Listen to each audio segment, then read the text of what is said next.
Good morning, welcome to Furry and Spoilt.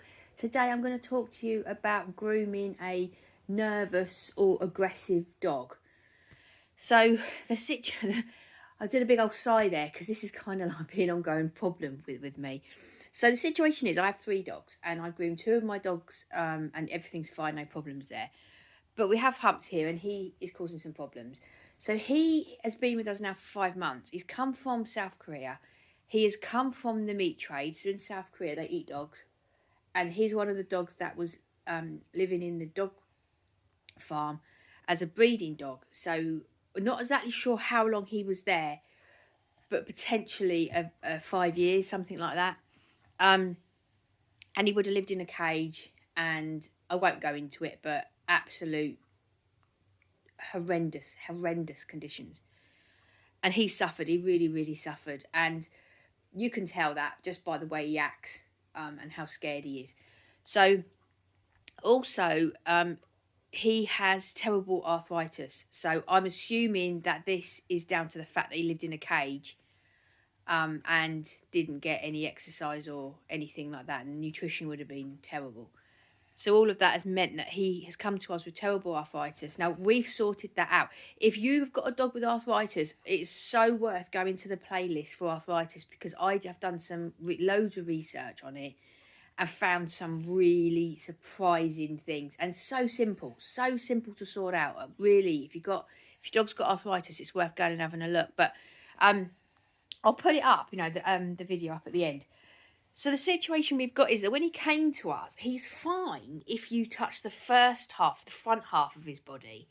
But if you touch the back half of his body, he bites. He's not messing around. He's not just scared. He bites. You can't touch them at all. And so the situation that we're in now is that I've sorted out the pain. He hasn't got any pain in his back legs now. It's all sorted out. But because he's never had anybody touch them without it causing pain, he's still really nervous. Now, I'm the only person who can really do stuff with him. He's really unsure about my husband. So I'm the one who's trying this. Now, I did talk to a dog groomer who said that she had experience with this kind of dog and she would be able to help me. But when we got there, she was absolutely useless. She just went straight in, grabbed the back leg. Honestly, she couldn't have been more useless if she tried. And he bit her. He didn't actually break the skin, but he did go, he nearly got her. And so I realised then that I have to do this myself. So I have found some things that I can do, and I'm just going to go through them with you now. So the things that I need to deal with are his claws. What I'm doing is I'm doing a lot of road walking with him, and that's keeping his claws nice and low so that that's not a massive problem. However, his dew claw looks like it has they've never been cut because it's so pointed at the end. It looks like it's never been cut. Now, luckily, thank goodness, it's not a curling round like my other 2 dogs. Their dew claws really curl round. And luckily, his isn't doing that. It's just going out straight. So it's not actually causing him any problems. So I have got time to work with this. So that's my big problem. Other problem is that the fur in between his pads is too long. That needs cutting. His between his back legs, he's got quite long hair there that needs brushing. And obviously he's not letting me do that because it's at his back legs. He's got a long tail that needs brushing. Apart from that, it's not too bad. His ears seem to be in quite a good condition. He's actually quite happy for me to touch his ears. I'm not having any problems with that. I can brush the front half of him, and I'm slowly working my way down. So that's going okay. But luckily, he's not a sort of dog that actually needs grooming, because my other 2 dogs, they need to be clipped like every couple of weeks. So thankfully, I don't have as many problems as I could have, but they're the problems I'm working on. So this is the first thing I've come up with. To deal with the problem of the fur in between his back legs that needs brushing and his tail that needs brushing, I've put a brush on a pole. And I've just taped the brush to the pole. And this is really handy because, especially in the beginning when I was starting this, he would bite me if I brushed him round the back legs with it. Not bite me, but he would bite the brush. So if that had been my hand, he would have bitten me. So what I've done is I've done it so that the soft side, now my brush it's got this brush I use, it's got a soft side and then a harder side. Not bothering with the harder side at the moment. It would give a better brush, but I'm just not going there yet. Just using this soft side, so I'm making sure the soft side is on the outside. Just taped it with some tape, and then I'm doing that at a distance, and that's working okay. It's working really well, and as I'm doing it, I'm feeding him treats. That's working quite well. This side of the brush would give me a much better brush, but I can't do that because I just have to go very slowly. So this is how I'm starting, just with this soft brush. Just do a few brushes, nothing too much. Just a few brushes, but the long pole, and I'm holding it like this at the end. And then he's right down there, and I'm just doing it like that. I'm not going to be demonstrating any of this because I need to concentrate when I'm doing it with him and not be thinking about recording. And so I just do it like that, and I've got the long pole, and it's working. That works really well. Right, so these are a couple of other things that I'm trying. So I haven't actually tried these yet. These are new. So the scissors, what I'm going to do is I found these scissors, and they're grooming scissors. And if you look at the ends, they're round. So you can't actually poke them, or you couldn't accidentally cut them with the ends. If he makes you jump, you're not going to stab yourself with them. Let me just open them up so you can see. And I haven't done it yet, but the idea is that I'm going to use these to cut the fur in between his paws. And maybe take some length off his tail. Because if his tail wasn't as long, it wouldn't be such a problem. But I probably won't touch his tail yet. But I want to try and get the fur out between his paws. So I thought these would be a good idea. So what I'm doing with these is I'm going to touch him on the paws with them and give him a treat. Not do anything. Just keep touching him on the paw. So let's suppose in that line was his paw. I'll just touch him on the paw with it and then give him a treat. And touch him on the paw with it and give him a treat. And I'm doing that, and I'm just going to keep doing that for a few more weeks yet. And then I will eventually start just cutting the fur around his feet. I can touch his front paws quite well.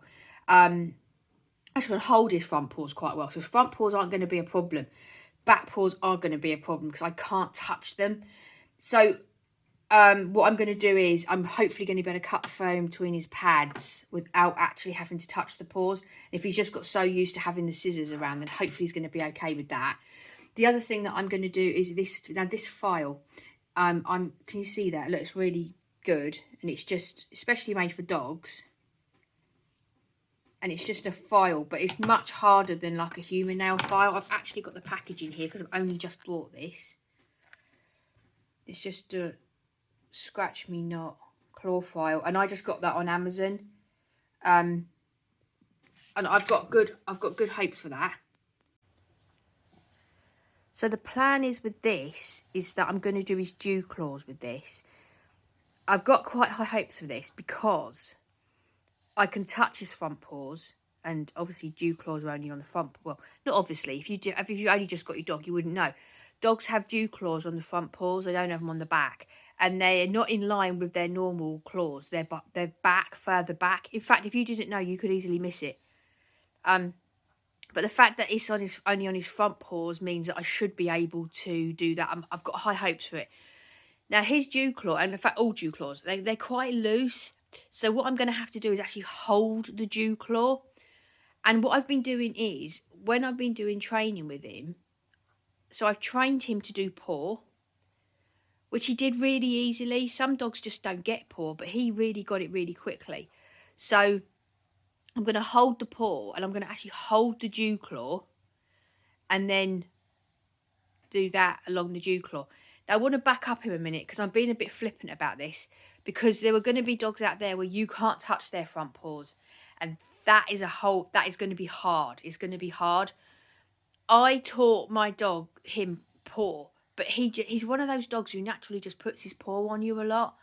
And so and he's really, really clever. So he was really quite easy to teach paw.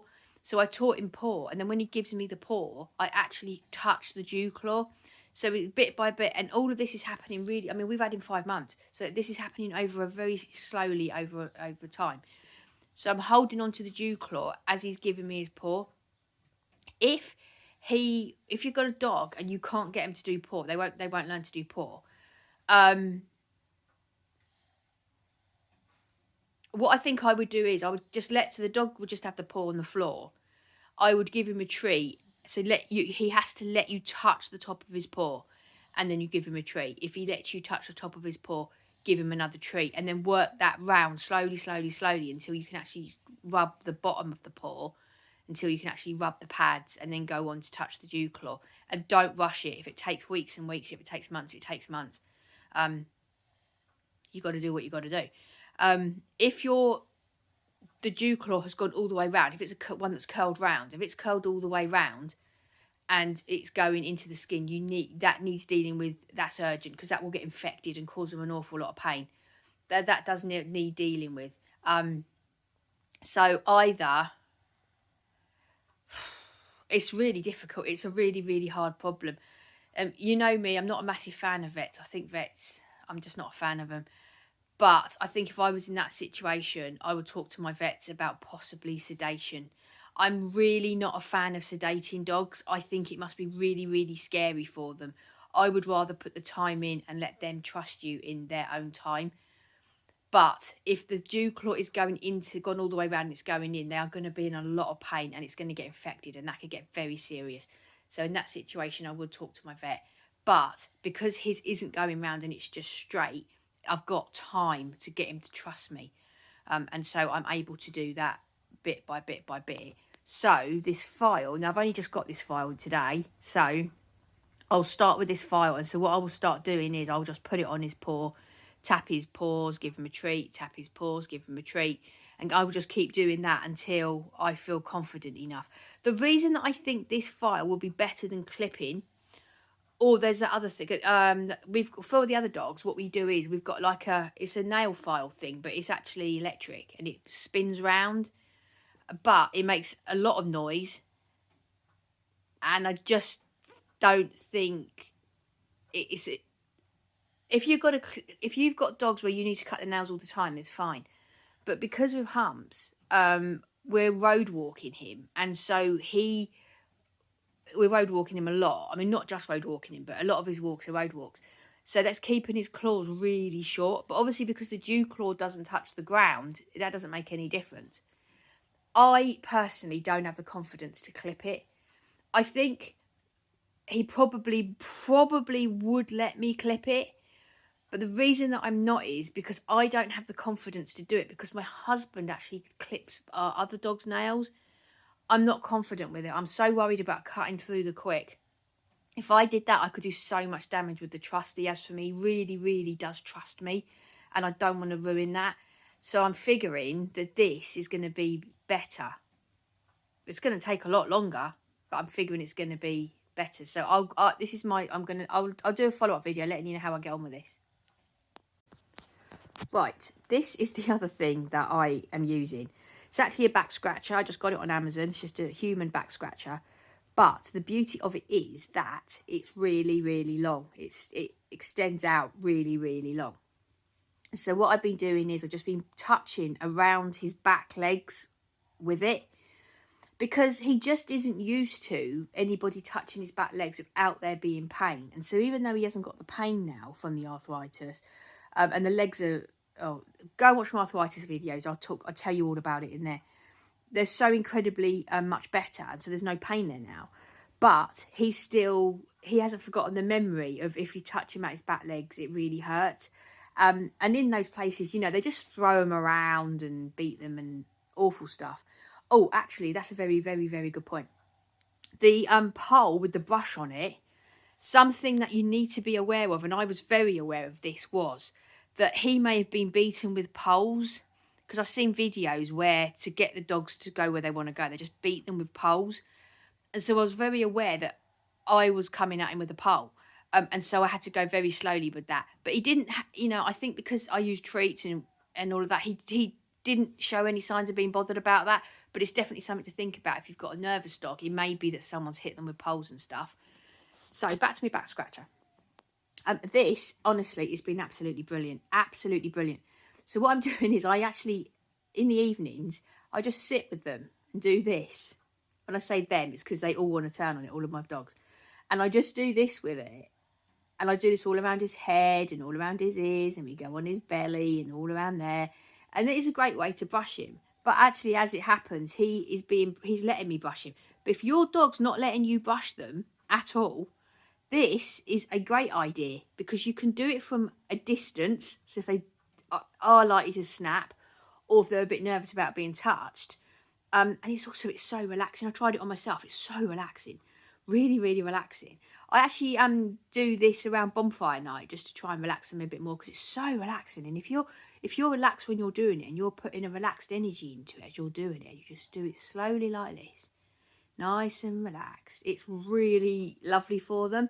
And then because he's not used to his back area being touched, I'm able to just touch him with it. Let me extend it out. You can see how long it is. It's really long. Hold on, bear with me. Sorry, rubbish camera work while I do it. I don't want to disturb him because he's having his sleep. But you can see how long it is. Really, really long. And so I'm not, it looks like I'm touching him. I'm not. I'm quite far from him. But I can touch all around this area here where sorry, darling, am I disturbing you, sweetheart? I'll just quickly finish recording and then you can carry on with your sleep. All this area around here, I'm able to touch with this back scratcher. There is no way. I couldn't just go in and touch any of this area. There's a high chance I get bitten. But with this, I'm able to. And it's teaching him that actually being touched around that area, not only is it okay, but it's actually really nice.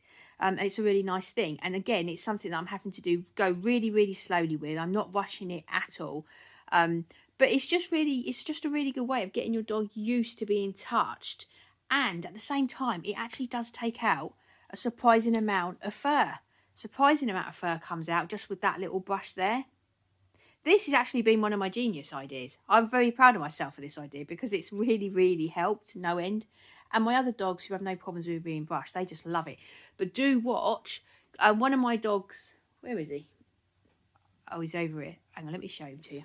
One of my other dogs are here. Little Al, hello, little Albert. Hello, darling. He's got a lot of Bichon Frise in him. And so his fur it's like little curls. So I have to brush him out every day, which I do. But you have to watch dogs like that if you're going to use this back scratcher because you can get it caught and it's not quite as good. However, my other one, where's my other boy? There's another boy here. That's the back of his head. You can see actually under his blanket, his fur. He's in a mix of all sorts of stuff, but he's kind of curly but loose curls. And so he's able to have a good brush with it. And that works out really well for him. He loves it. It's lovely and relaxing. So that's it. So yeah, I'll do an update video on how I'm getting on with all of that because obviously I haven't achieved anything with any of it. Well, I've achieved some, but you know it's slow. And I'm thinking that's the go back to humps over it. I'm thinking that's the solution really is that I'm going so slowly with it and just hopefully making some progress. So anyway, I will update you on how that goes. So, yeah, have a great day. Thanks very much for watching, and I'll see you in the next video. Bye-bye.